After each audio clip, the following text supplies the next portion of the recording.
Welcome to the KINJAZ Podcast. Here we will discuss dance, life, and whatever the we want. Folks, welcome back to Kinjaz Movement in the Shadows. We are your hosts, Ben and Anthony. And folks, welcome to the season finale of season 2 of Movement in the Shadows. It has been an incredible season. We've had really dope guests, amazing conversations, lots of laughs, lots of gems, inspos for days. And this episode, we just wanted to recap. We wanted to just touch base on all the amazing episodes from this season, do some reflections, some takeaways, and we got Chad joining us in this one. Yeah, we couldn't do this without Chad, man. He's doing Sure it. Look at it right now. He's controlling it and talking at the same Got a time. live edit Just in a the janky process. setup for the YouTube viewers. Wow. We make it work. This is the season of making it work. And Wow, that is super janky. Oh my gosh. Told you. But hey, it works. It works. Well, this incredible room that has served us very well for 30 episodes. 30 episodes now. 30 episodes. And we've had a lot of people come through. Yeah. And a lot of people who comment on the room. So, I mean, like, let's talk about it from the beginnings of this. We set this thing up, made the vibe here feel very gentleman, cigar, whiskey lounge vibes. And people have come through and just hung out with us. You know, that's what season 2 has always been about. You know, we grew up a little bit more. We did. You know, there's always room to grow. But since season 1, where we were in life, what we experienced in life, and you could recap almost all of this in the Mike Song episode, that first comeback to season 2, where we're just different people in a different place trying to kind of still do the same thing and the same dream. You know what I mean? Yeah. And before we even got into this pod and we were talking about like what we wanted to do to cap off season 2, it was one of those things where it's like so much can happen so quickly, right? You blink, you snap your fingers, and suddenly a year goes by and you're like, we're at the end of season 2. We've had 30 incredible, this is the 30th, but like incredible conversations. And it's like, if we don't take a moment to pause and debrief and actually reflect on everything that transpired here, you know, we might not grow as well. And that's what this is really about. You know, it's like this episode right now is about like fermenting the kimchi. You know what I mean? You gotta let that thing ferment, otherwise it's gonna be weirdly fresh. You need it to be really weirdly, you know, just you don't want that rank, like you know? too fresh kimchi. Yeah, you don't want that. Ferment. You want to know that it's like fine wine and whiskey, but sitting in the barrel for more years. Like almost vinegary, but not. Almost vinegary. And that's what we need to do. That sweet spot. We need a kimchi vinegary wine ourselves. Yes. In order to really know what the heck just happened, because some crazy stuff happened in this room. A lot. I mean, I'm looking back at the past episodes and just looking at the lineup of our guests. Like, we've had an array of just incredible people from all different walks of life. Everybody has such a unique story. And I think, I think in every episode, I mean, we say this all the time, every episode's amazing, but there's always something in every episode that always I feel a like, good takeaway. Absolutely. Yeah, and something that I wasn't expecting always happens, right? And stories go deep, lots of laughs shared. I mean, let's get into some of it. I mean, you know, what are some of the, I guess, I don't know, standout moments for both you guys? I got a list of little prompts that we can go down. Yeah. But I do like where you were going. Now I'm finally reflecting on this room a little bit more. And I'm looking at certain things, certain moments, you know what I mean? Like one, that tiger right there, little glass decanter that Chad got us and ordained this room with. It's got some whiskey in it. We probably drank hella bottles during this season. I'll tell you that now. We need to get an alcohol sponsor. That globe back there, Ben got for my birthday, I think in 2016. Still rocking that globe. It's supposed to hold alcohol, but we keep drinking it all. Wait, that's supposed to hold alcohol? Yeah, That's you a can bar. open the top of it. It's got a little, you know what I'm saying? Snap. Right? I bet you there's something in there I didn't even know was in there. What is it? What is it? Is it alcohol? Is it? Unboxing. Well, I was like, what if that was That's like more, that's something completely separate that has nothing to do with alcohol. Oh, okay. Yeah. Psych. I was hoping the lost bottle, but what was that bottle that we just couldn't Oh, find? yeah, we I was couldn't find the hoping that bottle. was just The gonna Woodford be the Reserve. Woodford We Reserve. We somehow lost Woodford Reserve. Yeah, it just I don't know. Maybe disappeared. we all just drank it. We don't know. I don't know. That was a lot. It was We a got lot. we got some Hennessy gifts in here. Yeah. We already drank the alcohol, but one of the stamps, the necklace is missing. It's somewhere for a costume. That right there, that Daft Punk mural right there, actually came from John Shee's old apartment. You already know John Shee. What else? We got Kobe Bryant's Mama Mentality book right over here. We've got Kendrick, one of our first Kendricks over there, designed. Obviously, the iconic, Kinjaz Dojo set. This one from NBC World of Dance 2017, framed right there. I mean, just The first ever crusade. the first ever crusade photo, obviously in black and white because we were born in the 1700s. Oh my God, just so many like Kinjaz memories that are almost moderately highlighted on the walls, just almost a vibe, more of a vibe and an essence than Definitely it a is a vibe. storytelling thing, because the real stories were the people that sat in that chair. Yep. And we brought some crazy We did. people this We season. did. I can't even believe some of the people that walked into this room. I can't believe some of the people when I'd be like, "Hey, Nina, we're shooting the podcast today." She'd be like, who's the guest? And I'd name some people. She'd be like, "What? They're going to be in my house? You dang right." You know what I mean? That's pretty sick. So cool. Yeah. But yeah, let's get to these prompts. We got a couple prompts that are just gonna, for myself, Ben, and Chad, are just gonna give us a jumping off point in this reflection moment on season 2 of Movement in the Shadows. Okay, just a couple of things. We'll see where it goes. Let's start with funniest pod. Funniest That one's podcast. tough, man. We've had a lot of really funny ones. I'll go first. Dude, the Quest Crew one Oh, was yeah. just That's the Undoubted. best time ever. Undoubted. We were even like low key joking that could be a show in and of itself with Quest Crew, or that we could do a multiple series thing on that one. Like, we unpacked so much of our not even ABDC experience that we were talking about, from roommate stories to just, it was so much fun, and it got pretty raw. There was some people that were like, just seeing their interaction with Dietrich, and now they like kicked him out of the crew, and like we talked. And he kept about it real too. Why'd you get kicked out? Ego. Oh shit. Yeah. That got hella real.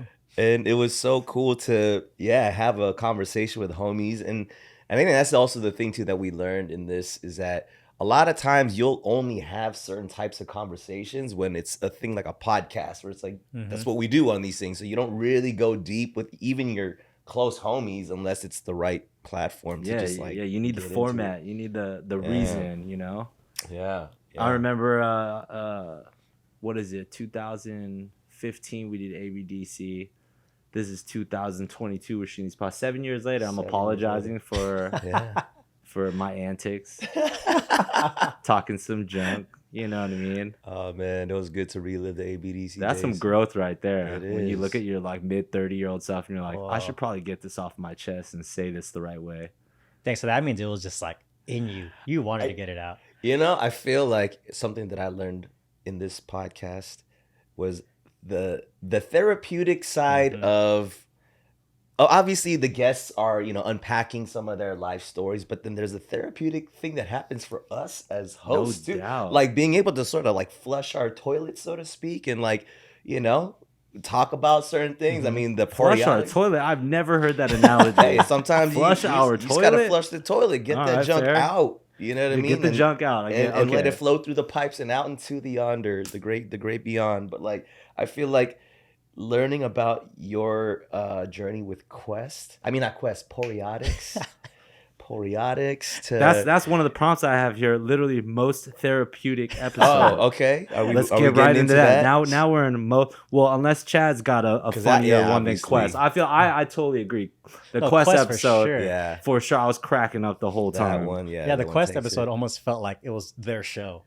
Yes. Hey, slow your roll. Let's not get ahead of ourselves here. Hey, editor, edit that out. Thanks, Chad. But- Most therapeutic. Let's jump yeah, into it. Okay. Well, you go. Take that. Well, you set it up for me right I there. tee it was a up? nice Okay. nice little tee up.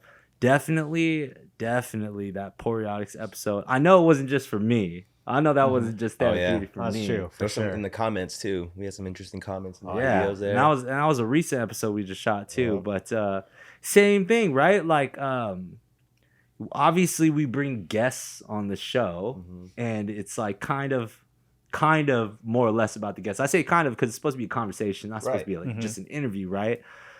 And I knew having Poriotics on here was gonna be, there's depth. We got time. We put time and energy and like a lot of our lives into that, entire journey, that story, that experience.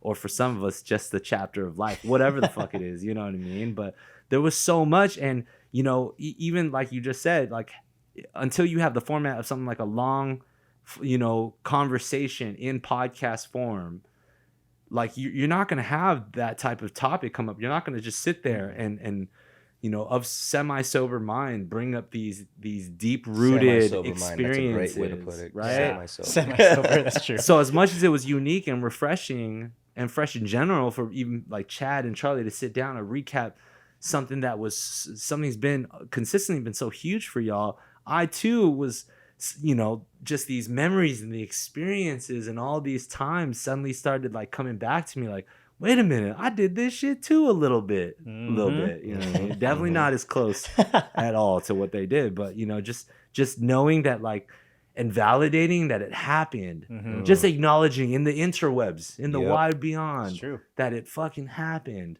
was in and of itself something that was like, just heart opening for myself as well. Yeah.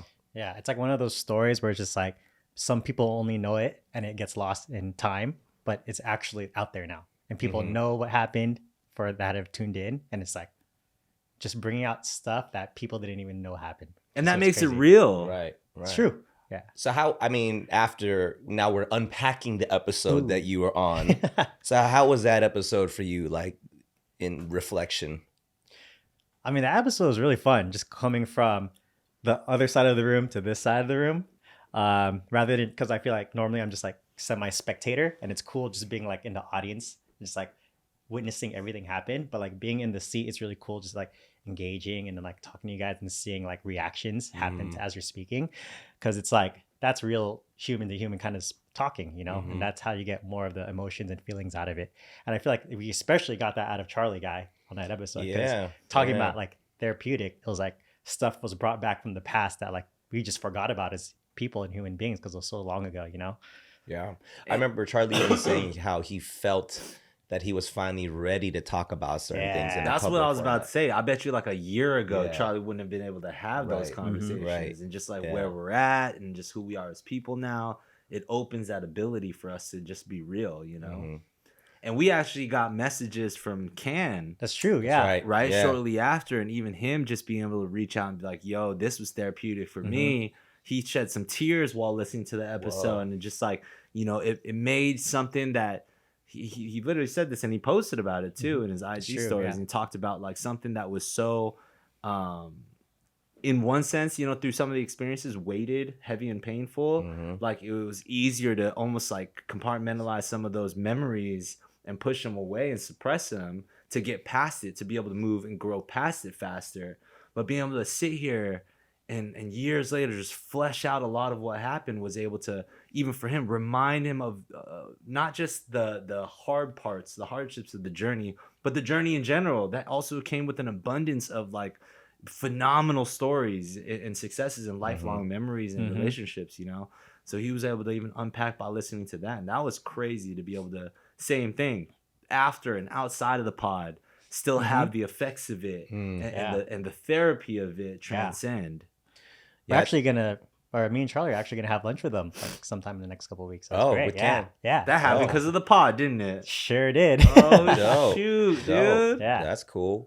I mean, I think that's the other thing that I'm learning a lot, just from not only the stories that like between Poriotics and Kinjaz, but like all the other homies that, I mean, life happens, man, and it's tough, you know what I mean? And like having to close certain doors, like Sean Evaristo, he was like one of our returner guests, and like he had just kind of like at the time when he was on, like ML had just kind of like, he was closing the doors in that chapter of life.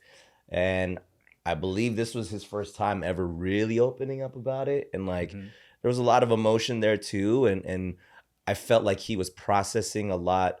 I mean, Sean's obviously a very like deep thinking type of guy, but even having a space for him to talk about it for the first time, kind of open, and for us to just even have a platform for him to kind of unpack that, in real time. And it's tough, to be able to talk about certain things, especially in a public forum.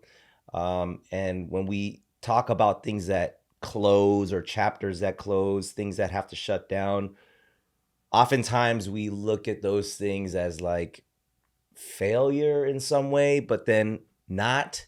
And understanding how just because something ends doesn't, even like, you guys being able to talk about the Poriotic, and not to say that Poriotics is done, but like there was a season of it that ended, or that was a big turning point that you guys had never really had an opportunity to really talk about.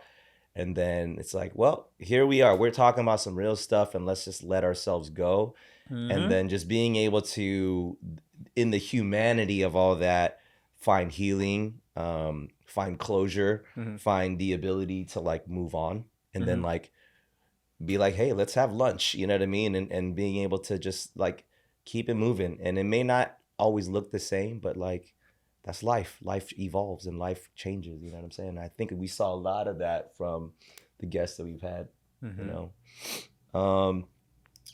Speaking of like, I mean, not only healing and therapy and things like that, I feel like there's so much inspiration given and received. I love the Bart and Geo episode. Oh yeah, that was crazy. The thing is, like, I kind of, I know them mainly through like Ant, like through his connect with them through JK, and this is the first time that I actually was able to sit and kind of have like a real, like open conversation.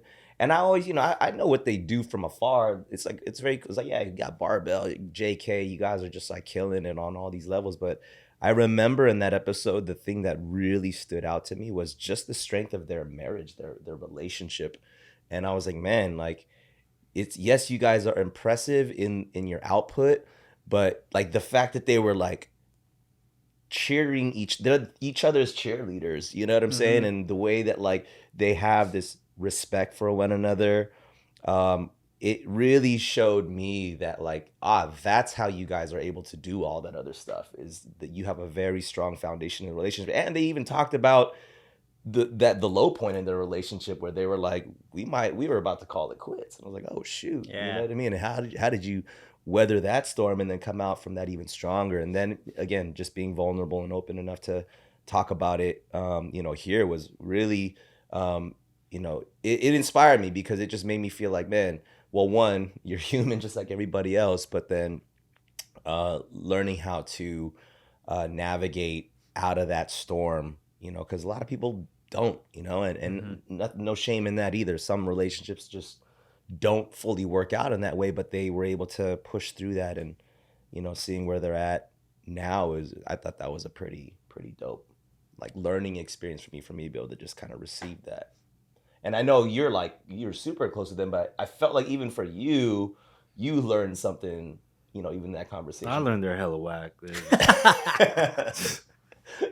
Or that. No, we were able to talk about this like right after their pod, like exactly what you said. Just, I mean, people throw around the term like power couple, like they got some power, and it's really dope to see the way that they view life and how complementary the way that they've learned to view life is for each other, for their lifestyle, to be the best cheerleader and support system, through the trials and tribulations, not in some sort of just like harmoniously glorious, perfect situation, but just as anybody else might traverse life, there's going to be difficulties, and being able to go through it with somebody that's got your back 100%, that's seeing you at your worst, that is willing to hold you up and be there present for you at your best and sometimes not your best. Like they're a shining example of that. Super inspiring.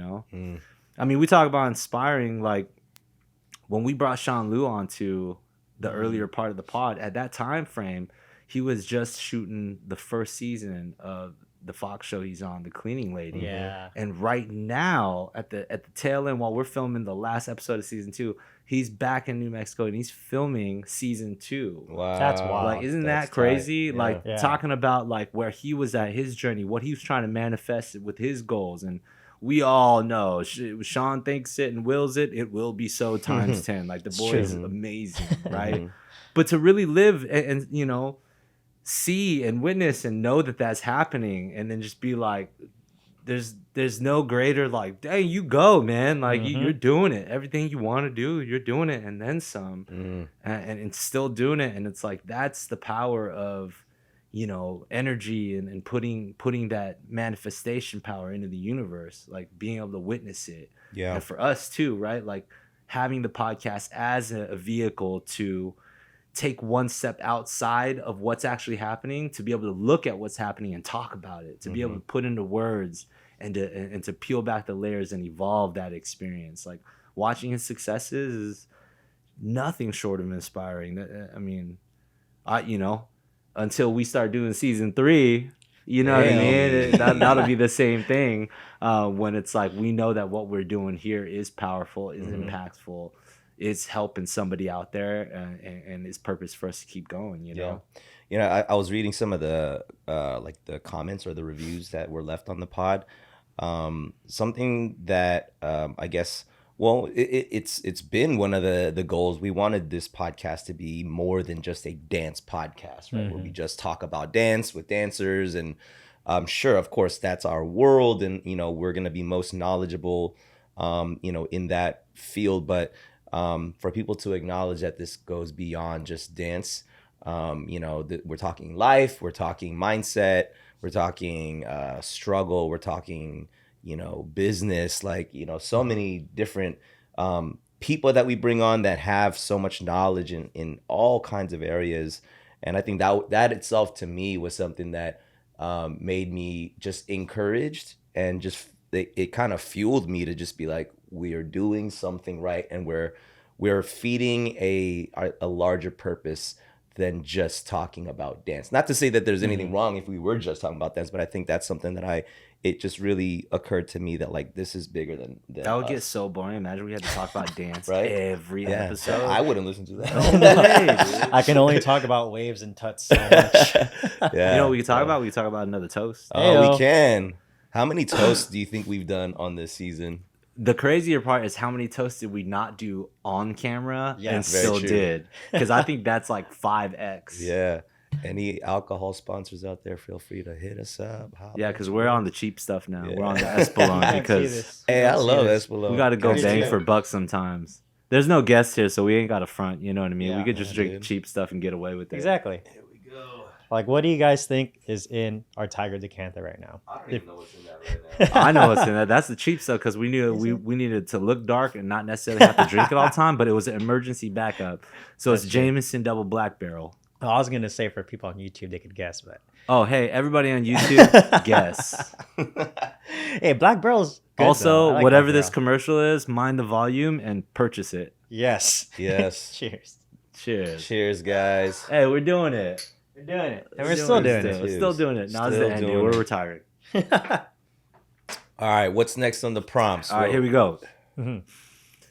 Somebody you met through this season of the pod that Hmm. you didn't know before, that you're grateful to have met.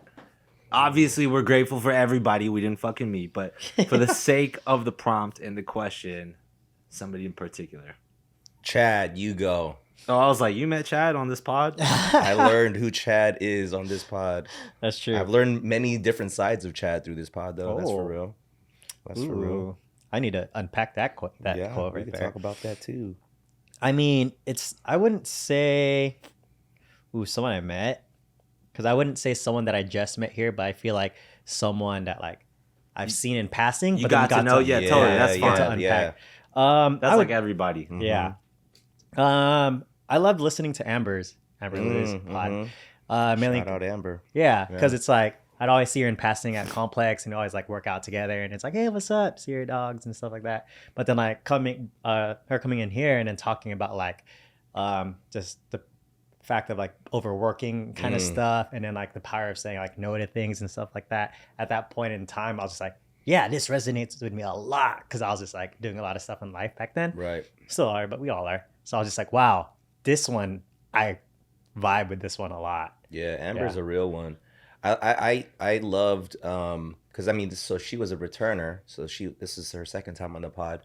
The first time we had her on was like at the height of COVID, so we did a Zoom one, which is obviously not the best or not the ideal way to do a podcast, but you know, everyone was still like fully in quarantine at the time, and then so in this season, you know, kind of her coming out of it, getting back into doing shows, traveling again, and things like that, but also still being very aware of things like her personal health, you know, from physical to mental, all of that.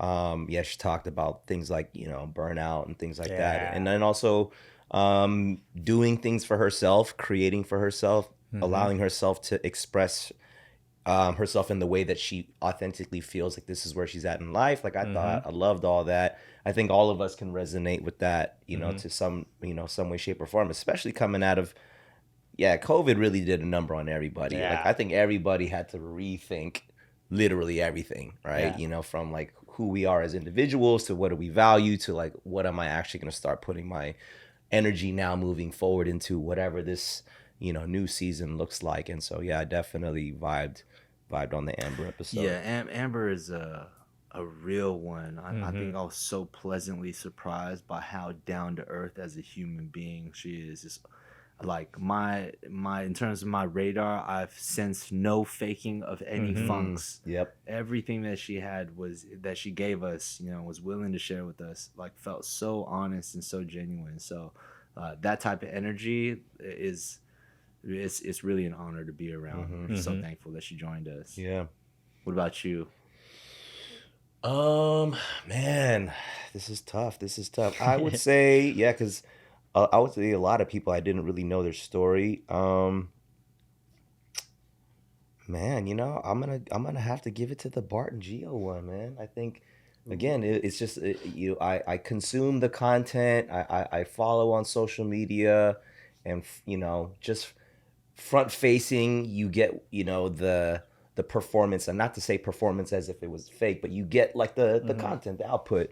But I think just hearing the real raw truth of who they are as individuals, even the stuff that they've struggled, you know, with, and stuff that they've worked through. You know, again, for a couple who's very, you know, sort of like out there, It's true. Not everybody is gonna feel comfortable with like revealing that level of vulnerability. And I mean, talk about real ones, man. They're as real as it comes, you know. And I really appreciated that about that conversation. And even afterwards, we like hung out, we ate with them, and we just kind of, you know, got even more, you know. And I think that's also something that the listening or viewing audience doesn't know, is that some of my favorite times is like the stuff after the cameras stop rolling. Like we go up and we order food and we get to chill. Sometimes our guests chill with us and we get to eat, break bread, which we get even deeper into stuff.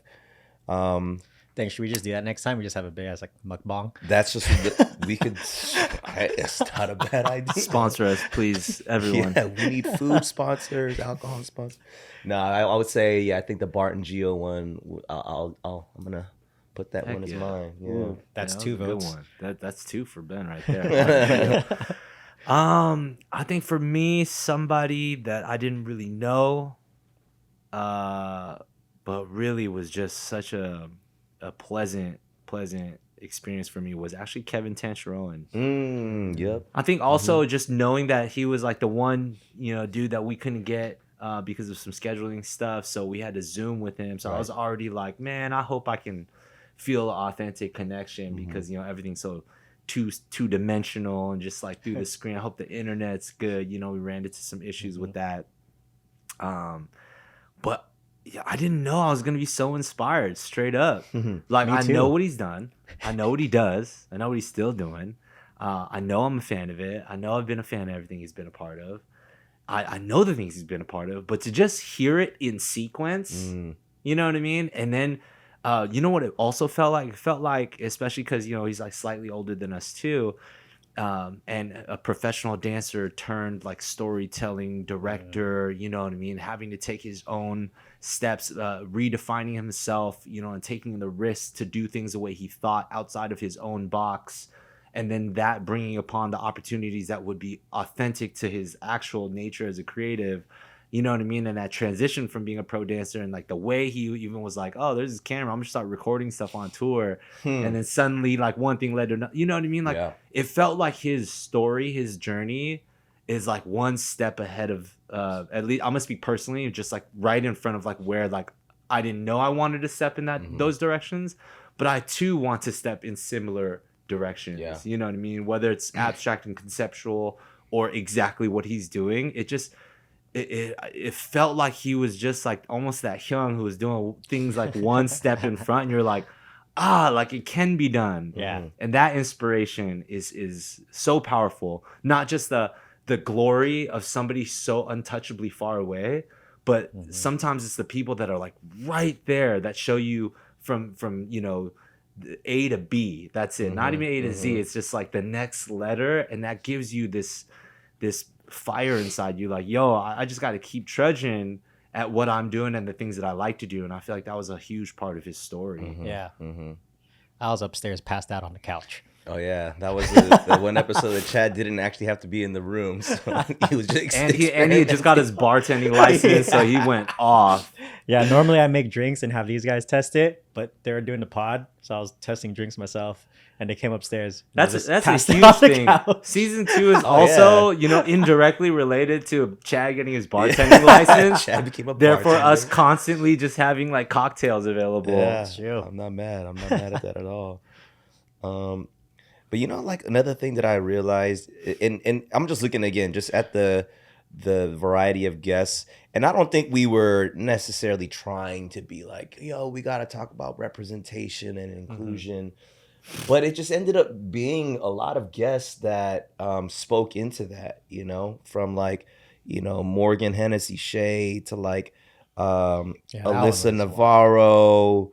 You know, like just talking about the importance of Arnell, Dante, like all of them. And obviously, you know, maybe from a very elementary point of view, I can understand that, like, you know, most of these people are still of, you know, representing the Asian excellence category. But that being a generic and, you know, overall theme, and everybody who's a listener and a follower of the Kinjaz and who has been following us for like the last few years and stuff, you know, from our very deep core, you understand that the even concept of Asian excellence and representing Asians in a certain way wasn't a flag that we chose to bear off top. It wasn't the purpose and the creation for like what we did as Kinjaz.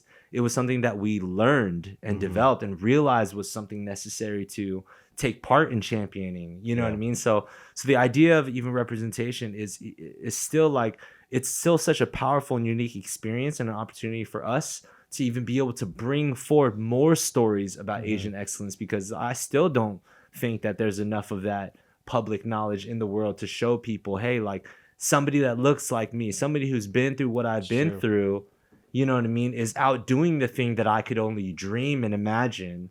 And I feel like through the YouTube comments and interaction engagement that we have on social media, we're still bringing to light new stories for our types of people, you know what I mean? And of course, especially, you know, going into things like season 3 and continuing to be able to have opportunities to sit down with more people, we're going to broaden our reach. We're going to broaden our stories. We're going to broaden the things that we also need to learn as human beings too. But I'm really, really, really proud of the diversity of Asian excellence that we were able to bring and, you know, sit down and really dive into and ask serious questions about, because I was learning and hearing those stories for the first time. Right.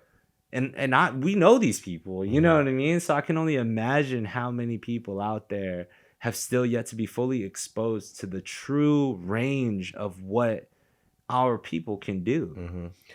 I feel like so many of our Asian guests have spoken a little bit into that, right? The especially like Asian males, right? Because I think Asian males have had just, I mean, real talk, just have had a more difficult time getting the placements that we are now getting, right? Like we talked about, like the stereotypes of Asian men being emasculated, not being able to carry that, like, you know, romantic lead role, to being the cool guy, you know, and like we've had some legends like Dante Bosco, you know, talking about his, you know, obviously from his role being Rufio to, you know, Prince Zuko, to like obviously now in his new phase of life, like making films and creating opportunities for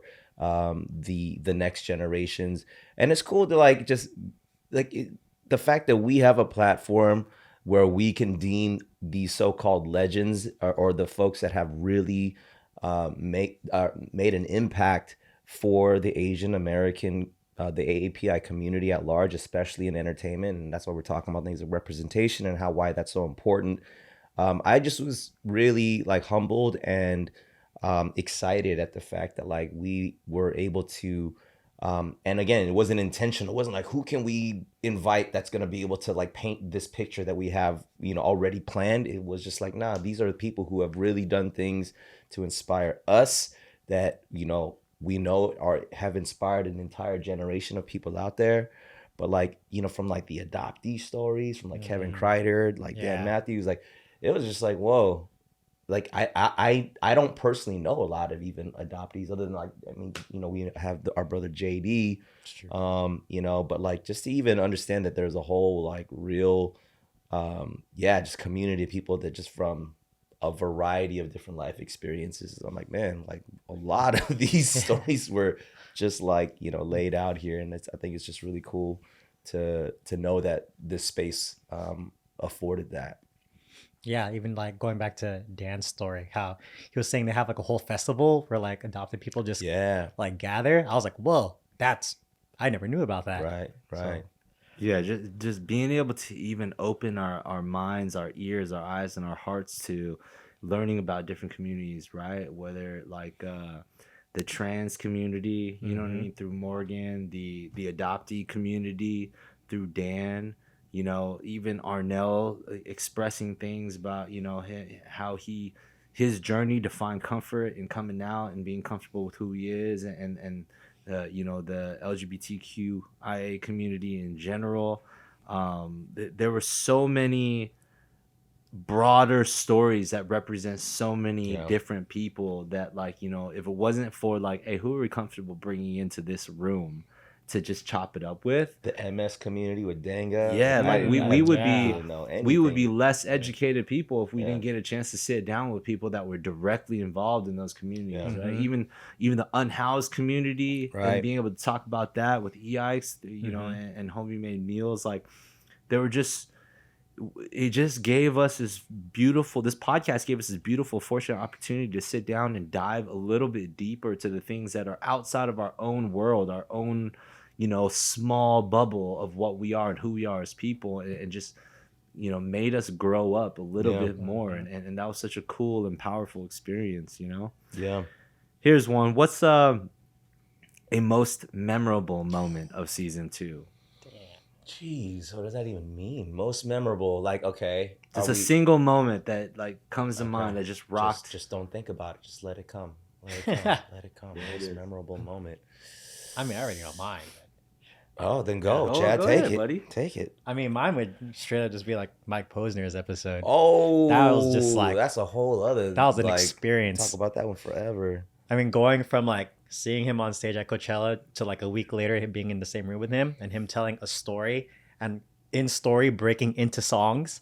It's whoa, this is like, what is happening? Yeah, he really took over that episode. I think he was like, I'm gonna drive this car. Yeah, that's still like the most quietest I've ever seen both of you. Oh yeah, we had nothing to say. That one we had a whole prep. Remember when we prepped right before and we're like, look, obviously Mike Posner's impressive and he's done some sick shit, But what we want to do, we prepped ourselves. We were like, we got to have a conversation, all right? We obviously got a super, super dope connect through, you know, our brother Eli. Shout out Eli, as always. Shout out Eli. So that's something that we can build a conversation, connect with. We don't want to just get lost in like all the greatness he's done, right? Next thing you know, we sit down in this pod with him, and he just starts talking, and everything we had just talked about is out the door. All of us are just jaw dropped, like, Yeah. I feel like I said 6 words that whole episode. That was so crazy. You know what, man? I'm just gonna have to just echo that one, man. That one, it shocked me. I was literally shocked of like, I mean, you know, obviously I did some research on the guy, you know, before he got here. So I'm like, okay, I know he summited Everest, he walked across America and all that. Like, that's already pretty impressive in my head. But then hearing him actually talk about it and like give us the details. That's what it is. I mean, I think what I like learned about the dude, like there was like almost a superhuman element to the guy. He's an alien. He's an alien in the best way. And but I also was like, but you're so humble about it. Like, you do some crazy stuff, but like you talk as if it's like, yeah, but you know, what's up, guys? Let's hang out. You know? Like, I just was, I that one took a turn where I wasn't expecting that. I would say, like the most, I probably enjoyed that one the most because it really gave me an understanding. I mean, again, we were talking about Mike Posner, the artist, right? You know, the music that we all love, but I'm like, man, there was way more to you than just the music. And not to diminish the music side, because this guy's like, yeah, I'm about to win that Grammy, you know, like it's coming, you know, like, and we already know he's on his grind, and like I've been watching like his social media stuff these days. Like, this guy is really just on his thing. His social media is tight. Yeah, no, I really enjoyed that Mike Posner episode. That probably was the most memorable for me too. What about you, Ant? This one definitely comes to mind. I think we were in lightning round with Morgan. And you asked Morgan, somebody, his hero. His hero. Oh, and then nice. he just took a beat, and then he said me, and I was like, what the fuck? But I, you know, it completely like ejecto-cetoed me from the pod. It took me completely out of like my role as a co-host or as a, you know, a member of KINJAZ, whatever, and it threw me back to this super elementary, very beginning journey of like what I fell in love with dance with, right? And how dance has always been viewed as just a vehicle that took me to places and took me to people. And I would have never, you know, you can't write this shit. You can't plan out who you're going to meet in life and who dance is going to bring you to. But through one thing in life to the next, suddenly I'm training Morgan when Morgan was a chick. You know what I mean? It's true. And she's just this little kid that just is hungrier than anybody else I had worked with at that time. Now I'm doing one-on-one lessons and I'm investing myself into this human being, and I care. It's so much more than the dance moves. It's about the journey, right? And then fast forward over a decade, Morgan's sitting in this chair, you know, being the best version of himself. And then out of everything that he had endured and gone through in his life to find himself and to become who he's still becoming, to even reflect and to even mention that I even played one part. It was that Ratatouille moment when the critic eats Ratatouille and then he just shitted back all the way to his mom feeding him, and it just felt so. It just felt like what are we doing in life if not for these things? Right. Yeah. You know. Yeah. I remember in that episode, I don't know why I was nervous, because I'm like, I am going to be very ignorant to a lot of this stuff that we're going to talk about. But I also felt in real time that it felt okay. Like, because I was like, I don't, you know, this is a very hypersensitive time, right? You don't want to say the wrong words or at fear of being canceled or whatever. But I'm like, you know, I gotta be honest. I haven't experienced, you know, much people in my life in the transgender community. And I felt in talking with Morgan, I felt comfortable where he was like, ask me anything. Like, and I'm down to talk about anything. And it felt safe to be a little bit naive, and like how else are you going to learn about something unless you're given the space to ask the questions. And I didn't feel like I needed to act like I already knew about something, like even the pronouns and all that stuff. We were just, I remember we were nervous. We're like, I don't want to screw up. Yeah. But that conversation, I felt it felt safe. Obviously, yeah, education, I think, for all of us in the room. But then it went even deeper than just like we were learning about something. I think it was because, I mean, both of y'all had, real connection with Morgan, from like the history that you guys shared with him.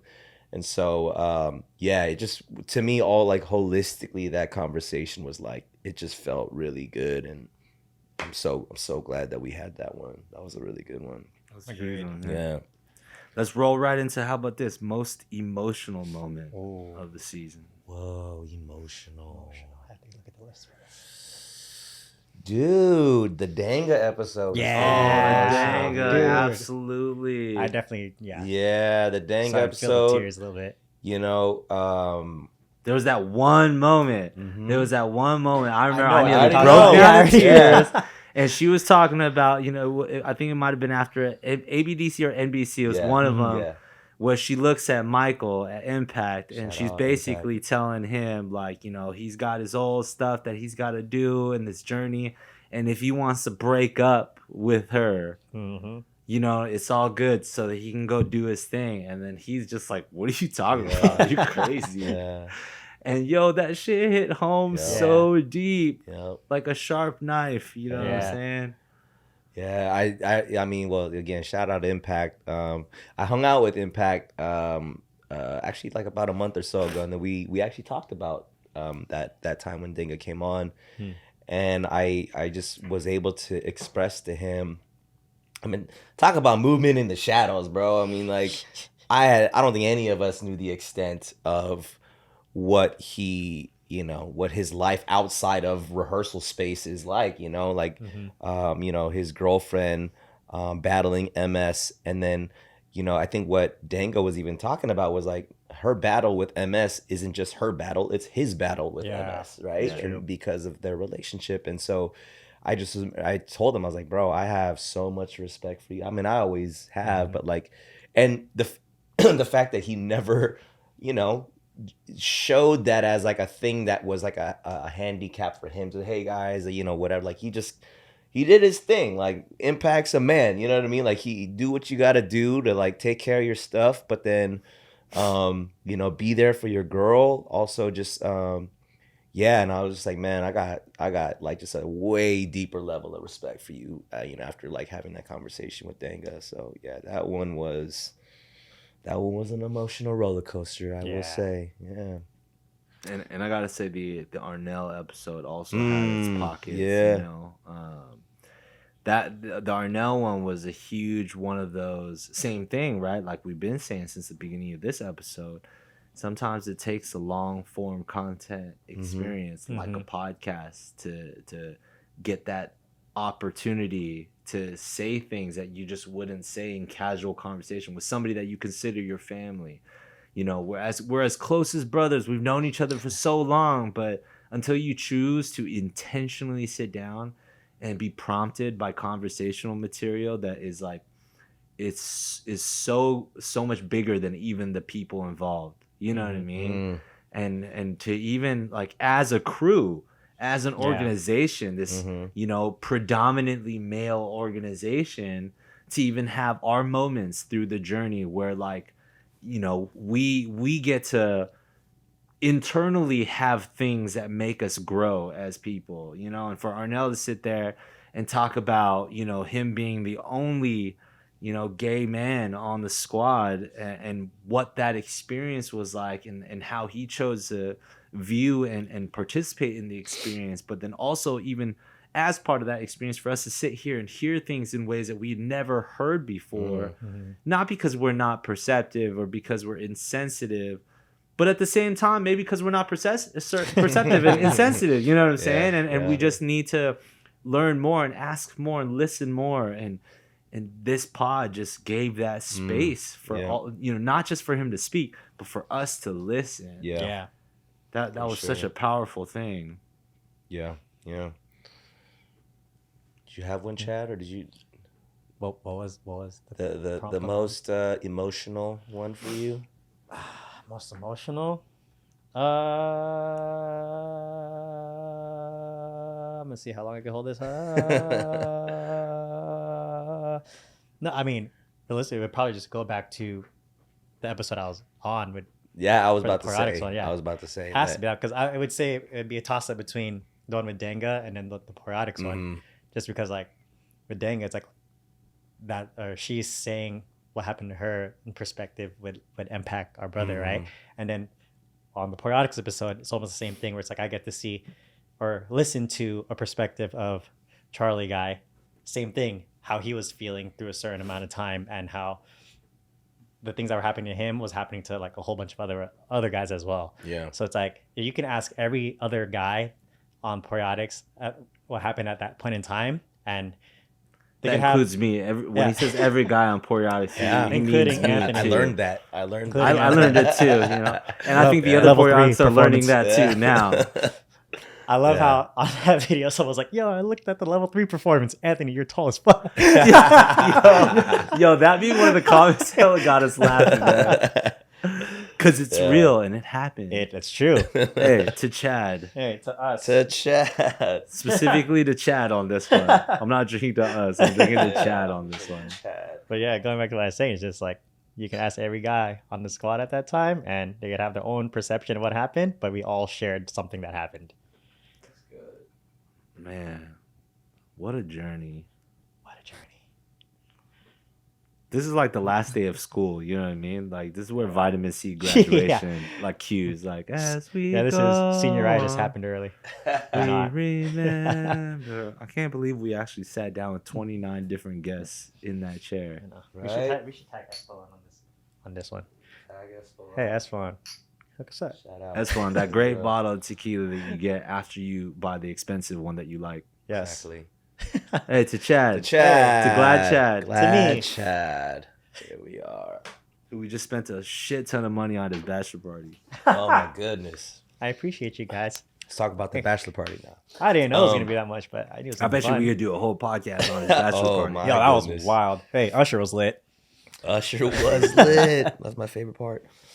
All right, how about this? Let's get a little bit more light just because we took it. Hey, whatever that commercial was, buy it. Buy it twice. Twice. All right. Most drunk you were on which pod? Okay, well, shout out Josh Espinoza, Peter Rosenberg. Yo. Y'all were lit. But like all jokes aside, that was such a fun episode. That was probably that might have been our longest episode. That too. was for sure along this. That got to the point where yeah. Josh was like, what was the question?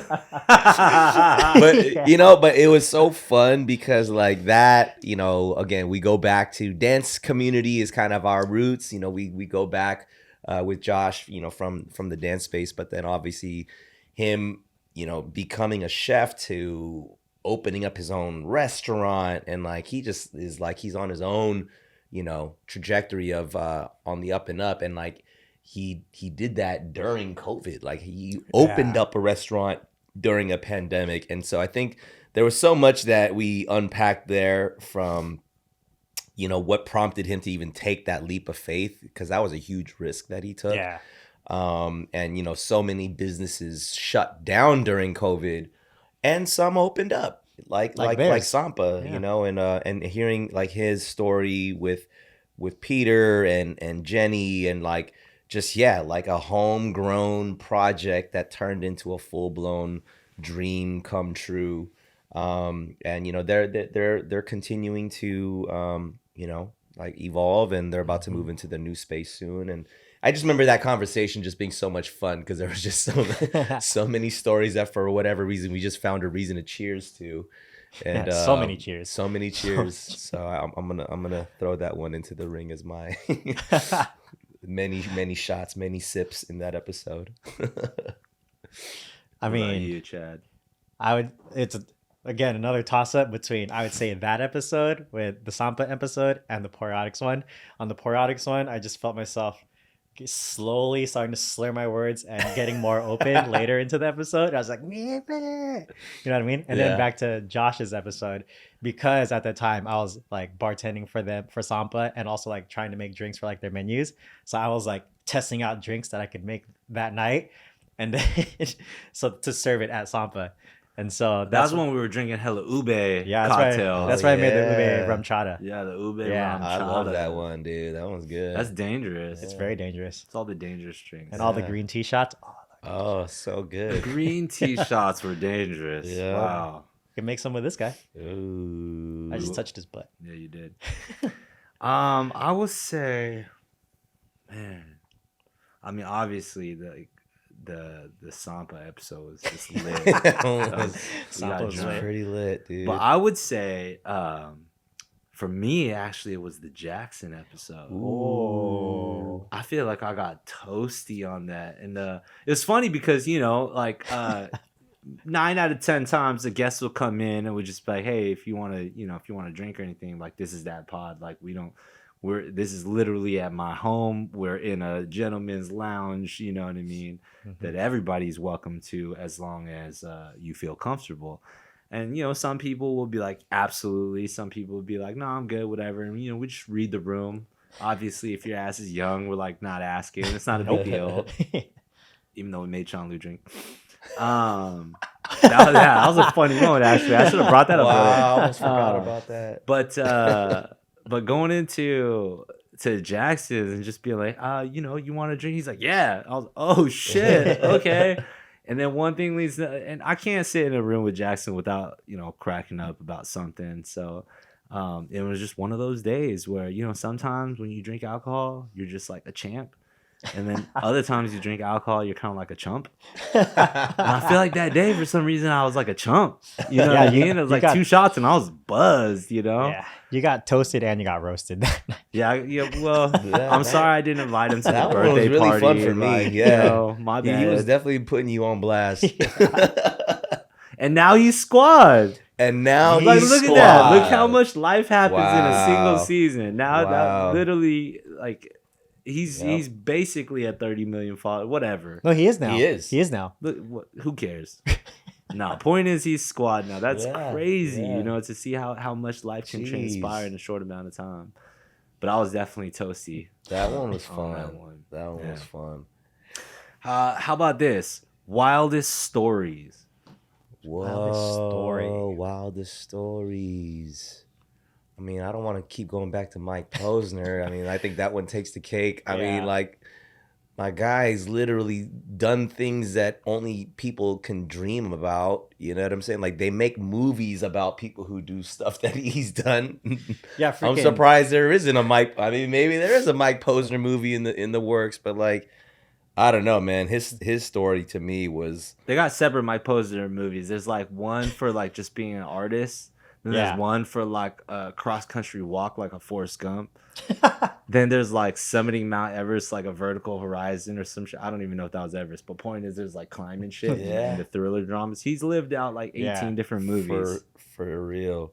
Though, also, I thought the Dan Matthews, like, his story was crazy. Mm-hmm. Like, getting reunited with his biological family and then, like, finding out you have a twin brother. And then, like, he documented the whole thing. That's wild. Like, and, I mean, speaking of that, like, episode 2, I remember just in real time, he would just kind of, like, nonchalantly, like, yeah, I probably need to go to therapy for that. And, like, but it was just, there was a vulnerability and a real sort of, he took his time, in answering a lot of that stuff, because I think what I saw in him was just the, I guess processing stuff. And like, him talking about like him sort of not being the most empathetic person because of the fact that he might have been an adoptee. And I don't know, just like I just hearing him and seeing him process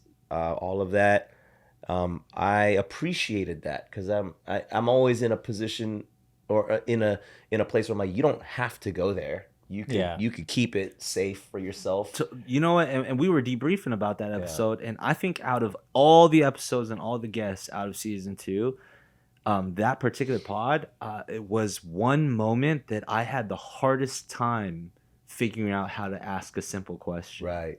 Remember? Yeah. We were talking about, and again, you know, for me, I pride myself on like that's a part of my job. Like if I'm gonna be a co-host, I should be comfortable like asking questions, diving deeper, and even like breaking a little bit of the comfort seal, so we can get to some stuff that normally just you wouldn't ask somebody. You know what I mean?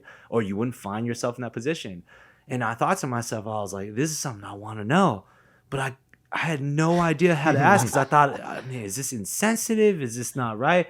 And it was literally when I was asking about, and again, I'll probably find a hard time putting the words even right now, but I think I phrased it in some sort of way of when he had finally gotten a chance to go over to Korea and meet his biological parents. Was there ever a moment where, because again, context in his story, there were two twin brothers, one of them was given up for adoption, one of them was kept.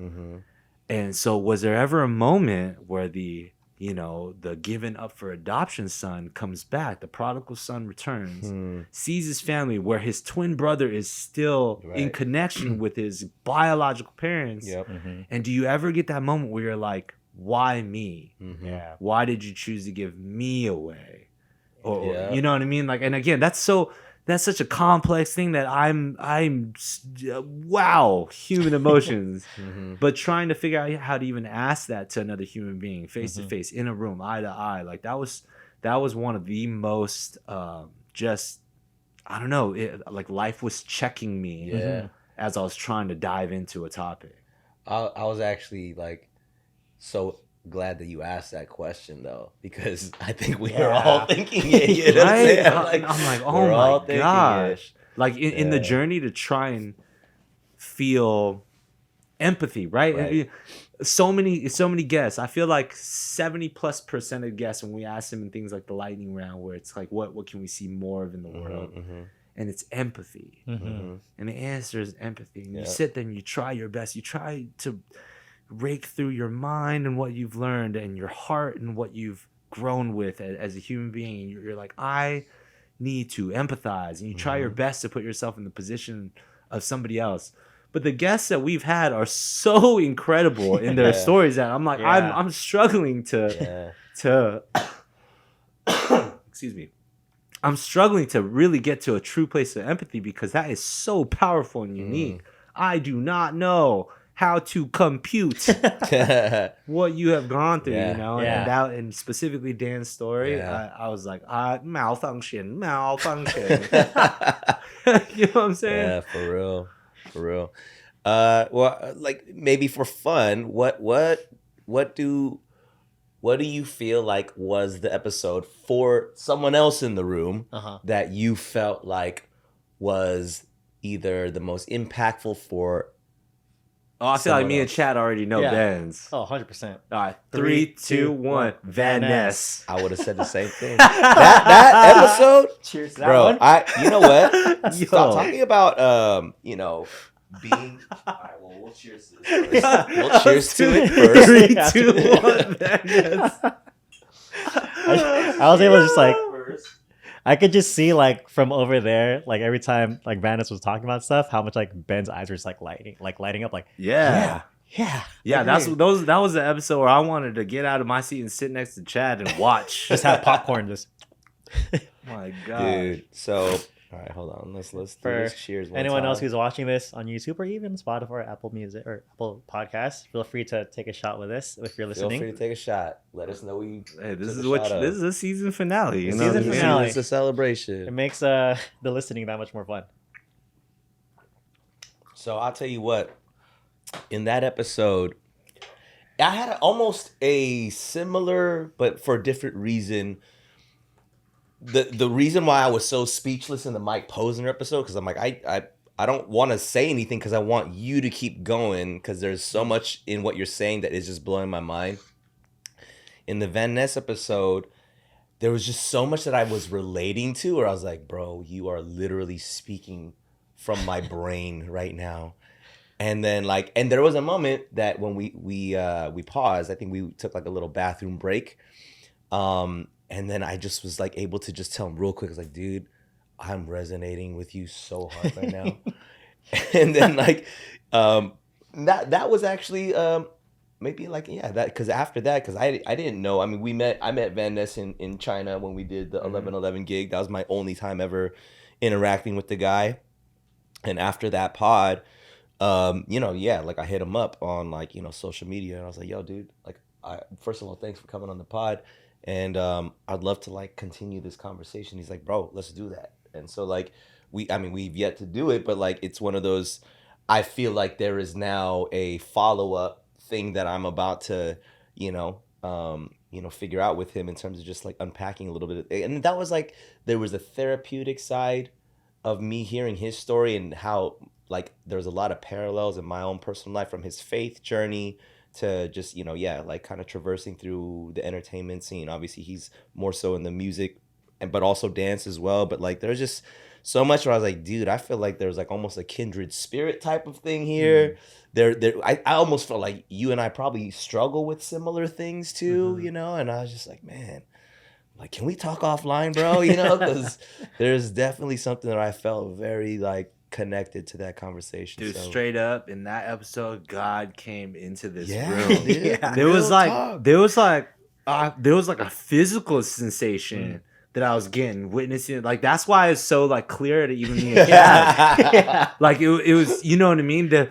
Like if you could, if this was an anime, you could draw the fucking rays of connection that were like permeating and vibrating. You know what I mean? There was all of us, and obviously there was strength there. And we're talking about like which pod for which specific person went on. So obviously there's a huge just aura that was just literally just sending ripples of energy. I swear there was something so much beyond the words that was in this room that day. It was powerful. I remember we finished the pods that day and we came out of it and we were like, yo, beyond just a good podcast, I feel like we made better friends today. And this actually to that last question about and we'll get back into this one, but on that last question of just like craziest stories, I think that same day was TJ. That's right. That's what I was about to say too. Oh, that's right. Yeah. And TJ, like again, I've heard that story 7 different times in different ways, and it still blows my mind. You know what I mean? Like the journey, not just the story of what happened, but like what happened because of what happened. Yeah, right. That is one of the most powerful and transcendent experiences of a human journey that I've ever lend my ears to and just bear witness to. That was crazy. His story was crazy. And, also, like, not to take anything away from, like, the gravity of his story, I was really just taken aback by his outlook on life. That's what I'm saying. Yeah. It's like, dude, you just experienced the craziest thing. And it's like, whatever. Like, what's everyone down for? Like, let's go hang out. It's just like, you are beyond positive. You know what I'm saying? Like, positive is not the way to describe this guy. Like, if it wasn't you, I think you was fake. Right. But because it's you, it's like real for some weird reason. And then, like, he took his, that accident into where he now decided, like, I'm going to, like, my life's path is now going to be towards helping people in this type of way. And, obviously him being a dancer and having a very unique understanding of wellness and physical therapy and all that, but like from a dancer's perspective for dancers, I was like, man, you are like next level in terms of like it's people like you and the people who think like you, who have had a unique life experience like that, like are the types of people who really make change and like game changing type. You know what I'm saying? Like that was that conversation blew my mind too, for sure. So back to the last prompt you were talking about, which is which pod for which person in a sense, right? Which pod was kind of like the pod for that person. I feel that you said it earlier. For me, to you, I think was a Kevin Tancheron pod. I love that pod. And because you were like, you said I'm familiar with his work, but like, man, I had no idea in terms of like his experience and how he even unpacked, because he talked even a lot about like things that he had to like heal from, and insecurities and things like that. And I think, from my perspective of you, Ant, like I feel like you are one of the most creative people that I know that has vision, and you're an artist, but you also have this ability to kind of like produce and facilitate, and like I feel like you're an A to Z guy, and like I don't find you're inspired very easily by anyone, but I felt that you were really inspired. I'm like, wow, I think Kevin Tantrum is doing a little something to Ant. No, that hit me hard that day. Just where I was at in my life, in that pocket of just whatever his stories, and then the guy's a director, so it's not just somebody who says stuff. It's somebody who knows how to say stuff. You know what I mean? Yep. I felt like the word choice that he used, the mannerism, the intonation, the references in his stories, they just fucking hit, man. And I remember sitting there just being like, man, this is really inspirational. I think I said that like 4 times, like a broken record. You know what I mean? Like, geez, that one hit home. Yeah, that was fun. And that YouTube video still hasn't gone up yet. That hasn't gone up. We got to put that one up. It's because it's so inspirational to me. I don't want to share that with himself. Oh, okay. You know what I mean? We can just keep it here then. Season 5. We got to put that one up. For Chad. All right. Do we got one for? Okay. I think. Correct me if I'm wrong, Chad. And I hope I don't want to like, stereotype you. Stereotype me. But I felt like Dante Bosco, maybe. No, I'm so stereotyped right now. Because I'm like, okay, if I was Filipino, bro, cool. I'd be so proud. I'm like, yo, we have like the Filipino guy that was Rufio. You know what I'm saying? Like, no, that's not fair. I'm not gonna let Rufio be claimed by Filipinos. But I'm saying, it was like an androgynous Asian. I would be so proud, bro. I was like, yo. But what I'm saying is, like, non-Filipino, I was just as proud. Is all I'm saying. I understand that, but I'm saying, like, you had the Filipino of Filipinos. I mean, am I wrong to say that? Is that like you did have a fabulous Filipino brother? You had a fabulous Filipino brother up in here. That's true. I mean, him coming in here did bring me back to one time, or when I was like young, or I was in elementary school. I feel like I did go to the movie theaters and I saw the debut. And I was like, I love this movie. This movie's great. That's extremely Filipino of you. It's extreme. I mean, my mom brought me, hence. But I remember it was one of Filipino of you. It was one of those where at the time it's like you watched the movie and like you got out, and normally like you leave the theater, right? But then like I just like roamed and then stayed till like the next showing and went back in and watched it twice.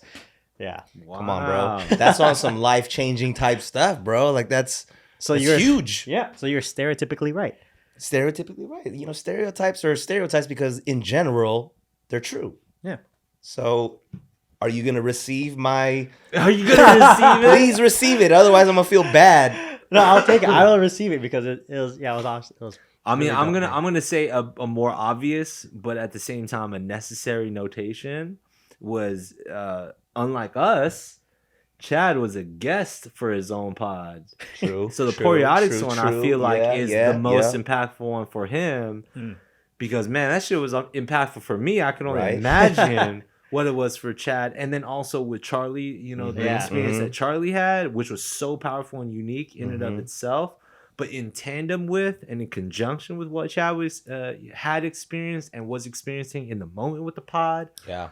Oh man, that was a good one. That was really to me one. That we had Ponchi over here, we had Nick. That's true. Who was doing the in feed edits and stuff, so that Chad could be really present and just be able to do his thing. I felt like that was a 1 of 30 in its own way. Yeah, I co-signed both of you because both of those were. Yeah, I dig it. There it is. Yeah. All right, how about this one? We got. Man, we got a couple prompts. Some of these are funny. I wrote wildest guest. Oh, wildest guest? Do we have any wild guests? I mean, other than Quest. That was probably our. That was wildest definitely guess. the Those wildest, guys no are doubt. pretty wild. All right, let's get to some real debrief Okay. as we round out the end of this pod. Mm. Who do we want to bring back next season? So And disclaimer: we want to bring everybody, Of course, blah blah, of course, of positive course. shit, and everybody feel happy and included. But you know what? I felt very like consciously like this episode was way too short. Was Miles Brown when we Yes, had Miles agreed. in? So obviously, you know, Miles he's out here. This guy is killing it in these streets right now. He's killing the game, and he had to go to school, which is why he had to Leave leave, early, right? yeah. Straight And up. so, mind you, yeah, this guy's a young dude who's still in school. That conversation was so fun.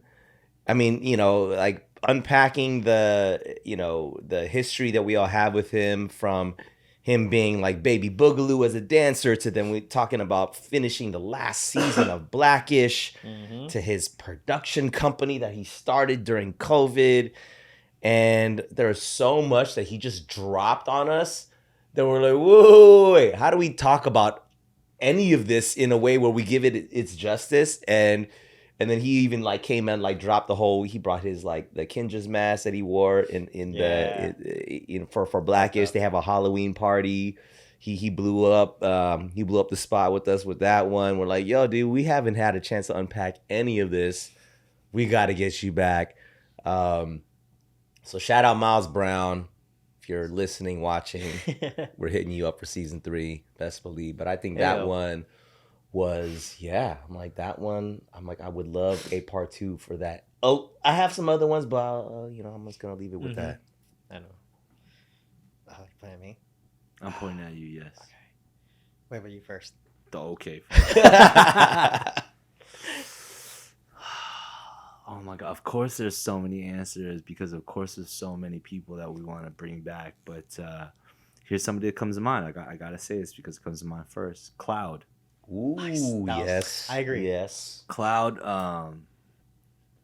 Cloud #1 was probably one of the biggest fanboy pods that we did. For me.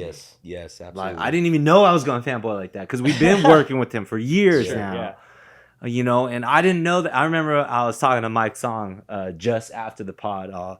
He's like, "How's the pod?" I was like, "Bro, it was wild." Yeah. He's like, "Give me one snippet," and I was like, "Bro, trust me, you're gonna want to listen to the whole thing. You're gonna enjoy it." He's like, "Give me one teaser," and I said, "I didn't know we were gonna talk about Red Bull BC1." And immediately Yeah, Mike that was was like, wild. "What?" Just straight up as a fanboy, you know what I'm saying? Yeah. Just like diving into something like one of the core reasons why you even cared about this human being in the first place, and being able to relive something that other people didn't get to dive into. You know what I'm saying? And him just being able to be like, I should have thrown in more of in my last round. Yeah, Like, that was crazy. What? Like that was already Yeah, mind blowing yeah. on levels that like had nothing to do with my current evolution as a human. Just satisfying something else from years ago as a fan of dance. You know what I mean? Like that was the levels that we entered with Cloud. But the thing that I found imperceivably powerful was I feel like we caught him at a very human transitional moment in his life. Yep. Yeah. And I say that, and that leads to why I think, with time in between, it would be dope to have him come back and see where transition leads, because transition is the precursor for growth, right? Like no matter what, no matter how painful or how, how much of a struggle that transition is, it's leading you literally to your next chapter in life. Yes. And I feel like we caught Cloud at just the turning of the page. Right.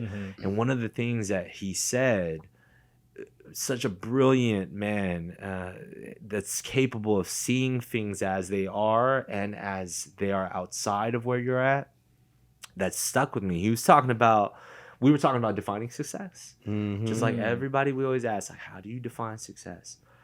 And he just said it so plainly, yet so rightly for myself, like as a human being, how I needed to hear something that was going to impact me and influence me. And he talked about how he's like, with success, it's hard because if he goes back to his younger self and he looks back and he looks forward at everything he's doing right now, his younger self would be like, oh my God. Yeah. Hell yeah, you did it. You made it, bro. You're successful. And yet in the right now, all you can see is what you haven't done or the next thing you want to do. And I was like, oh my gosh. That concept of success is both the crutch and the bane of my own existence, of like what I am as a creative and as an artist and as a human. This constant striving to be successful. But if we were to just have the perception to be able to go back and revisit our younger state of mind and see what we're doing right now and acknowledge, bro, you're absolutely successful, and accept that. It's true. Yeah. You know what I mean? And Cloud, he was sitting there and he's talking about all the things he has yet to do, while at the same time randomly and nonchalantly describing everything successful that he's already done in some way. That's true. And it's like, man, life is crazy. But at the same time, somebody I consider a genius, and, you know, in a different way, totally somebody I could idolize and do idolize in many ways. But to sit there and transition as if he's got a million more things to do. And I'm like, oh my God. Yeah. That's incredible in its own beautiful disaster. You know what I mean? Yeah, I remember in that conversation we were asking him, well, for one, you kept on wanting to throw up because it's like, yeah, I want to throw like, up right now. so there isn't anything that you struggle with. Like, you're just, do you train? No, I don't train. Okay, cool. Let me throw up real quick. And He's like, yeah, and I was in a band and I sing this. yeah, and he's I like, do I'm in that. a pop band. Like, this guy was a boy band. I tried finding so many clips. I couldn't find anything. Dude, we still got to find that. But like, I remember just in, as much as we were just like in awe of this guy's like ability to just create on a level that most can only dream of, he at that time was in a place where he felt like he was in a slump. And I was like, oh, that's interesting. Like, Yeah, and what his a- slump is like my peak. So, Yeah, I'm I mean, like, whatever. I hope I could aspire to slump like you. But no, I just remember, like, you know, even after, again, we talk about the times that we connect with our guests after the cameras are off and we stop rolling, you know, him wanting to just hang out, you know, talking about, let's go golf, let's go rock climb. Like, I just, again, I think in those moments, I get to learn something about everybody, the guests that we bring in, at the very base level. I mean, we bring in some very talented, genius level artists, and creatives. But at the end of the day, man, everybody is human. Everybody is vulnerable. Everybody they have their moments of weakness, and maybe the levels of weakness, they vary in terms of what it looks like front facing to everybody. But it's just cool to be able to encounter that and let people feel safe to do that here, because that's everyone's choice. You can come in here and be like, nah, here's my next project that I'm dropping, and like, here's what I'm working on. Let me give you my hustle. You know what I mean? Like the whole hustle porn that we see every day on social media. Like, we just grinding, like hustle. But I feel like this space has been like, we get that because we have the hustlers coming in. We have the people who are making the differences and really like shifting culture. But those people talk about, it's not easy. I'm struggling. Right now I'm struggling. Like, I'm at my lowest point right now. It's like, whoa. You know, I don't know if there's something about this room. You know what I mean? It's like really, it's homey. It's a lot Maybe more it's like, that. hey, come to a house. It's not a studio. Just come to a house. This is just a little, you know, we Jimmy rigged this place to make it work because we lost it complex. Let's have a drink, and at the end of the day, we're all boys, you know, but people just keep it real here. And I don't know. It's when people keep it real that I feel like life puts me in check. You know? It's huge. I mean, I'd like to challenge that and say echo Cloud, yes, but not do this room and go rock climbing with him. Toss a GoPro and lav mics on all of us. I'm down and for then that. just be like struggling trying to rock climb while still having a podcast. just trying to have insightful conversation while I'm trying to like While not hanging fall upside off down. the log. Yeah, hang upside down like lightning round. My ass will fall down so quick. You just be hearing like boom, boom, boom, boom, boom. We would need to have G on that pod though, because Yeah, I know they're rock climbing homies. Exactly. So that'd be rock fun climbing too to buds. have G on the pod. Yeah. As we wrap up this episode, the last question, last prompt, last subject line is biggest takeaways from season 2. Biggest takeaways, man. You know, I think my biggest takeaway is expect the unexpected. I think having gone through whatever the longest season 1 that, you know, when we started this thing in 2018 with Charlie and Mike Fowl, shout out Mike and Charlie, we had no idea what we were doing. Like we didn't know what the voice of this podcast was, and it took shape as we just went and did. And we had no idea. I had no idea that this would be something that I personally found to be like a passion of mine, you know, like I'm like, bro, I'm a dancer. Like, I don't know what a podcast is other than like, I listened to a few of them, and it was literally Mike and Charlie that challenged me. They're like, Ben, let's just do this, you know, and let's just figure it out as we go. So I think, you know, just taking this as a project that kept going to now that like we're in the season 2, it's shaping itself into be its own beast, and I love just witnessing it. And not to say that this happened by chance, but I'm like, I didn't expect anything. I didn't expect any of this to happen, let alone the conversations, the guests that we brought on, tears that were shed, laughs that were shared. Like, I haven't expected any of it. And I guess that's also the beauty of life, where you just get to like put enough effort, put enough, and like even shout out Michael Lee, like just in the most recent episode that we dropped, he was saying like, pursue the thing that makes you happy.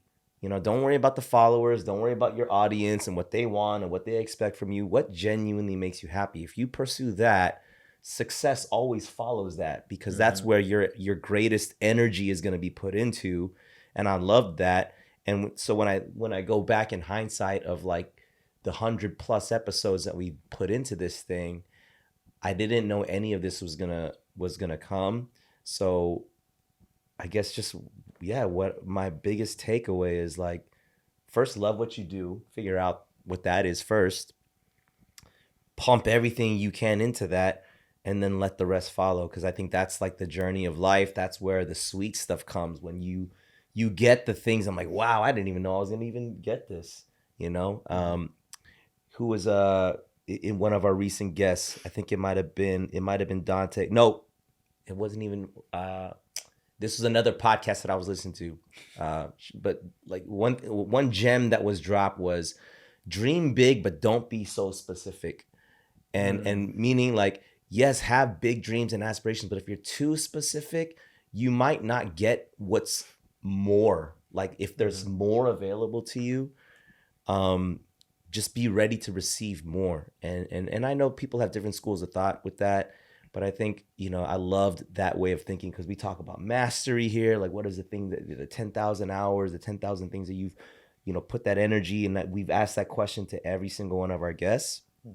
And I've always taken away something from everybody, and it's always something that I don't expect that hits me the hardest, that I kind of take home with me and chew on for, you know, after these conversations. So I think, yeah, my greatest takeaway, man, just expect the unexpected. Heck yeah. Dude, fuck yeah. You got an answer, Chad? Hey, you first. Classic Chad. Classic Glad Chad. Oh man, biggest takeaway from this season. Well, I mean, you know what? I'm gonna answer it as a first-time co-host of the podcast. Right? I feel like there were very basic and yet powerful takeaways for me as a first-time host, and as simple as it is, it's the power of conversation. Again, just like we said earlier in this pod, having a long format conversational platform is so much more fruitful, especially as an older adult, because you don't oftentimes offer that space for yourself and your peers. We've had guests on this season that I've been very close friends with for like over a decade, and I learned something new because we sat down and chose to do a podcast. This is sometimes I felt the euphoria after a day of podcasting for this show of like, this is the true and greatest element of social media in definition. Yeah. You know what I mean? Like, we're creating content, air quotes, content, and yet the social element, not even just the fans, love y'all fans, but not even just the fans, literally how we are sitting in a room and socializing with another human being. And because the cameras are on, because the microphone's on, because the headphones on, because the alcohol's poured, whatever it is, we're prompted to dive deeper and ask questions that might seem surface level, but like, hey, if we were to just randomly see each other, you know, at the bar or like at an event, I'm not going to dive into that question. Right. But here, I'm like, my intention is you as a guest, period. All the other outside variables are exactly that, outside variables. But the intention is to dive deep into that human being and their journey, their experiences. And it's like, wow, podcasts are fucking incredible for that reason. And I got that privilege of sitting here for season 2. And like I said, whether it was somebody that I didn't know at all and ended up finding just enormous amounts of inspiration from, to people I thought I knew really, really well. And my heart opened up even more than I thought possible. Yeah. Just because we were able to have a podcast. To sit down and just have conversation. You know, you forget the power of meeting new people and asking questions and having conversation. And I feel like that was something that was afforded to me through this experience, through the season. Love it. Damn, that's what's up. Love it. And we want to take this time to just show some love to our boy Glad Chad, who we would not have been able to pull any of this off if it wasn't for not only his production skills, but we call him Glad Chad, not just because he's our resident bartender that makes everybody glad, but the energy that he brings, yeah, man, you just bring an element to this thing that, again, not just logistically that we wouldn't be able to pull off, but even energetically, vibe-wise, everything, man. We just want to give you some love, Chad. Shout out, Chad. Mayate. Andrew, Chad, Fausto, Mayate. Yes. I mean, that's the perfect segue to going into what my biggest takeaway was for the season. Let's get it. Because my biggest takeaway was going to say from the other side of the perspective of being able to produce a podcast. You know, so this is my first time being behind the camera, or not behind the camera, I mean, of a podcast, and setting it up, coming here all the time, which I freaking love because it's with people that I love, and then setting it up so that we enjoy the company that we have, make sure everyone is comfortable, and like, it's not, because, you know, sometimes it gets jarring when the camera is like there, you see like lights in production, right? So just making sure that like it's cool for everyone, and it helps that our place just is Anthony's home. And it already looks like a This home. room is our home. Dude. Let's face it, dude. You know? Nino don't even come down here, dude. You know, so that, and then just like seeing like what goes into being able to make a whole season 2 of, I mean, if I was to look at episode 0, I mean, we pulled a Game of Thrones where we filmed the whole pilot episode and had to reshoot it. We did. You know, so those of you that don't know. Shout out Mike Song. Shout Thank out you Mike for enduring Song. 2 episodes because the first one sucked. Yeah, we had to shoot episode 1 twice because there was a lot of growing pains and just figuring stuff out, you know? So that was my biggest takeaway of like things that we should and shouldn't do. And then like slowly moving forward into the season, like you can start to see maybe the video quality getting better, maybe the audio quality getting a little bit better, you know, just trying to make sure that it's a great experience for our viewers. You know what I mean? So there's still room for improvement. So stay tuned for season 3. There you go. But there's just a lot of things that I learned producing something like this. You know what I mean? Because I produced a lot of, or filmed and edited a lot of things as far as like videos for Kinjaz and stuff like that. But as far as this kind of scope, this was very cool. I loved doing this for everybody. Dope. Love it, man. Love it. And speaking of love, man, we love you guys. You know, thank you for everybody for supporting this podcast, for tuning in, for sharing the episodes, for commenting, for leaving ratings, writing reviews.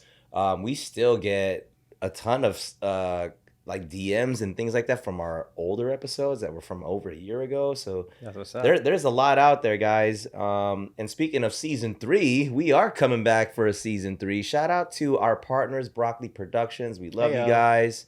And for everybody who's curious, we will be back early next year. New guests, new guests, stories, new of it. emotions, new revelations. All of it. So many guests that we wanted even for this season, with the complications of scheduling and timing, that like we're so freaking excited about for next season. It's crazy to think of how many people came here to do season 2, and there's still this giant list of people we haven't even tapped into that we're getting ready for season 3. So, and there's some blow-ups in there. There's some blow-ups. You know what I mean? There's some blow-ups that we're really excited to dive into. But yeah, like Ben was saying, couldn't do this without the people supporting. It would be impossible to, with the human vocabulary of English, describe what that feeling is when somebody hits you up and tells you about how a podcast positively affected or inspired them or changed their life. Like, you know, and it's not even just the viewers and listeners, sometimes even the guests that come in here and talk about the impact that being able to have fruitful and honest and authentic and genuine conversation, how that played a positive effect and role in their journey. Like, this thing has been way more fruitful than I ever thought imaginable. I'm so happy. I'm so thankful and appreciative to be a part of this pod. I think this journey is not just our own. It's everyone's journey. It's everybody who tunes in. It's all the people who left us 5-star ratings, which is like unanimous. We have like unanimous 5-star ratings across the board because of the select people that chose to encourage and validate us and what we're doing. Whether you fucking believe it's 5-star or not, leave a 5-star rating because that does something to a human being in 2022. It tells those people, keep going, keep trying. It might not be perfect. I know none of us ever expect that we're perfect, but it tells us keep going, it tells us keep trying, it tells us keep learning. You know what I mean? And that's been the clear thing about this pod. It's just been more of a learning, joyous experience than it was anything else. And I'm just thankful for season 2. Yeah. So with that said, ratings and all that, guys, that stuff helps us. So keep doing that. Keep dropping those 5-star ratings. Keep writing us reviews. We read everything that is written. So we read all the comments. Keep tagging us on social media. All of the accounts, KINJAZ Podcast, Cast with a K, Twitter, IG, Facebook, all of that. We read it all. I love regramming all that stuff, and I love reading all the DMs, all that. So keep them coming. We love you guys. We appreciate you. Stay safe out there. We're going to see you guys very soon. Season 3, KINJAZ, Movement in the Shadows, coming at you very, very soon. Nice. I'm going to skirt it real quick. Oh, you're going to skirt it? I'm going to skirt. Oh, skirt. Because as every episode that we end for the season, we didn't end this episode like we do every episode. Oh, so I have to ask you guys a question. Oh, shoot. All right. Bruce Lee once said, Oh. I fear not the man who has practiced 10,000 kicks once, but I fear the man who has practiced one kick 10,000 times. So I have to ask each of you this question. What is your response to that? I have my answer. Oh, I feel that I have mastered the art of connected conversation. nice. That's why this podcast energizes me so much, because the intention that we put into understanding who our guest is and connecting, not only just shouting out their resume and like, you know, the accolades and all the impressive stuff, but like learning who the person is. And that is something that I am very passionate about. And I will say, I feel that I have mastered the art of connected conversation. I love that. That is what's Love up. that. So easy to co-sign that. Hell yeah. Good stuff, man. Oh man. I'm gonna be a bitch and say I'm a master shit. But That I don't believe, Anthony. I don't for believe the that. sake of that question and this conversation, I think something that I've put a lot of time into, both consciously and subconsciously, is the idea of mastering connecting my worlds. I feel like you know, I'm very proud and happy of the moments that we brought on somebody here that like I was meeting for the first time, and I was willing to just be like, hey, you know, come into my house. I don't know anything about you and who you are, but come into my house and let me tell you about who I am as you tell me about who you are. But the things I'm more proud of were moments where I brought, you know, other people into this house, into this space that haven't been in this space before. You know, whether it was like Bart and Geo, you know, that ended up becoming one of your favorite pods, to, you know, to getting Jackson in here. I felt like that took years of genuine relationship building, to having like Sonia and Ray Ray from like EX and Homie Made Meals, to be able to sit in the same room and like I'm sitting here in just awe of like one of my closest friends, Sonia, and all the service that she gives to her community and the 4 or 5 different organizations that she dedicates herself, you know, selflessly. But then as a friend who was a friend outside of, before I was even a part of creating Kinjaz, to her doing everything like that, and sit there and be able to be like, whoa, like worlds are connecting.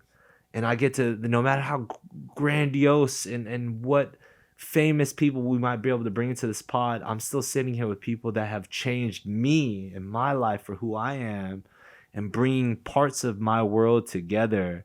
And that's not even just in the pod. You guys know me, you know, you guys are like silently nodding yourselves, but I just love taking things about my world and then just, if I love it and if it made me better, connecting it with other things that made me better in my world, making my world both a little bit bigger and a little bit smaller at the same time. Ooh, Damn. And I just love, you know, that's a like bar.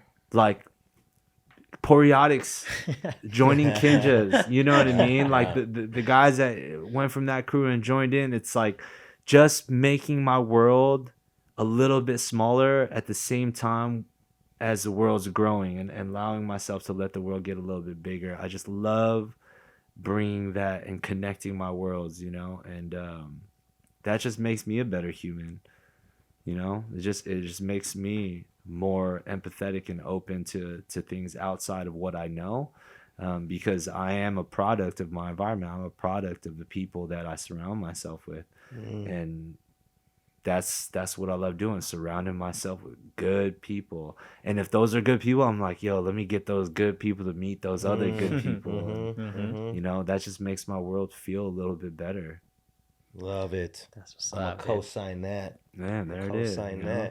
Chad, you're not getting away without answering this question now that you prompted us. I already answered this question. Did though. you? Yeah, In like the 3 episodes ago. Oh, yeah, that's right. Go back to that episode if you didn't hear it. I would never practice one kick 10,000 times. I would practice 3 different kicks, 3,000. This Wow, is see? very Chad. That's such a Chad So answer. I Chad. love it. For real though, guys, we're just having a good time tonight. are. We're Here we celebrating, and we're gonna keep this party going. We'll see you guys very, very soon. We love you guys. Yes, Kinja we do. Bang. Kinjaz Bang. Bang, thank you so much. We'll see y'all for season 3. Until then, go back and listen to every episode of season 1 and 2, because These are nuggets of There's life. gems. There's Gems gems on gems out everywhere there. and righteous gemstones. That's all I gotta say. Let's get it. Let's Yes. get it. I love And- that show, by the way. Agreed. And take this last farewell shot with us, and we'll see you guys in Specifically season 3. Espelon. Specifically Espelon. Bye. Bye.